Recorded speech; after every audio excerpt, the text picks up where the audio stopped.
U nastavku dnevnika zdravstvene teme, Beograd je domaćin lekarima iz cele Evrope. U našem gradu održava se Skupština Evropskog udruženja lekara opšte medicine, a domaćin skupa je Lekarska komora Srbije.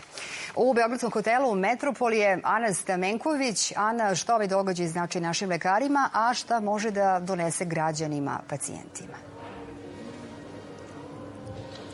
Tako je, Aneta, u ovom trenutku u hotelu Metropol više od 60 predstavnika iz 27 zemalja, važan, veliki, značajan skup, a šta može da donese i pacijentima i našim lekarima, to ćemo čuti od direktora Lekarske komore Srbije danas. Dobar dan, doktor Milan Dinić. Veliki, važan skup, pre svega za lekare opšte prakse, za Srbiju, za naš zdravstveni sistem, ali i za građane pacijente. Zašto?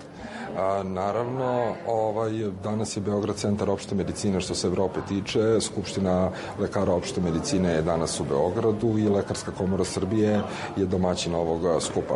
Jako važan, pre svega zato što imamo ovde predstavnike 27 zemalja sa kojima možemo da razmenimo iskustvo u organizaciji primarne zdravstvene zaštite u njihovim zemljama, ali isto tako da sa institucijama sistema koji su danas ovde sa nama, Ministarstvom zdravlja, Medicinskim fakultetom, Srpskim lekarskim društvom i naravno Lekarskom komorom koja objedinjuje sve lekare Srbije, vidimo koji je to put i način da unapredimo primarnu zdravstvenu zaštitu kod nas i generalno ulogu lekara opšte medicine. Uloga lekara opšte medicine je veoma važna, bitno, negde je to porodični lekar, u nekim drugim zemljama prva karika, odnosno prva stepenica i u prevenciji i u zdravstvenoj zaštiti, ali negde u Srbiji kao da je uloga lekara opšte prakse malo skrajnuta.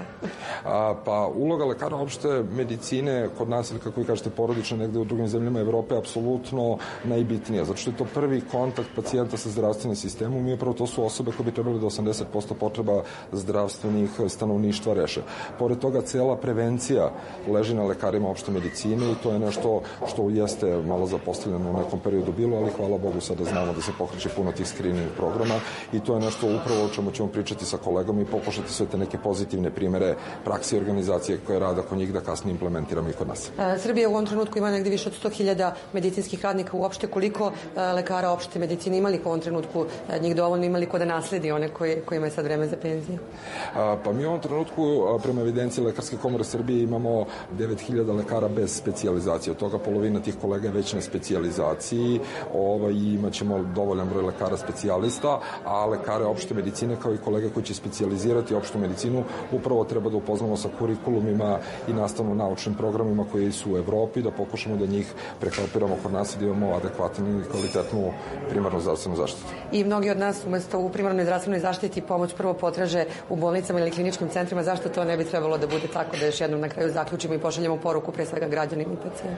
Pa apsolutno građani moraju imati poverenje u primarnu zdravstvenu zaštitu i domove zdravlja, jer oni su ranije godine uvek bili stub i nosilac svega toga, a i ja kao direktor Lekarske komore mogu još jedan puta da potvrdim kvalitet rada kolega u domovima zdravlja, da zaista treba se prvo njima obratiti i uz njihovu, da kažem, konsultaciju dalje nastaviti eventualno ako je potrebno put kroz zdravstveni sistem. Hvala vam što ste govorili za dnevnik. Vi se vraćate na Skupštinu. Aneta, za sada toliko iz hotela Metropol. Gosti su i sutra u Beogradu. Imaće priliku i da upoznaju našu predstavnicu. Sada toliko odavde.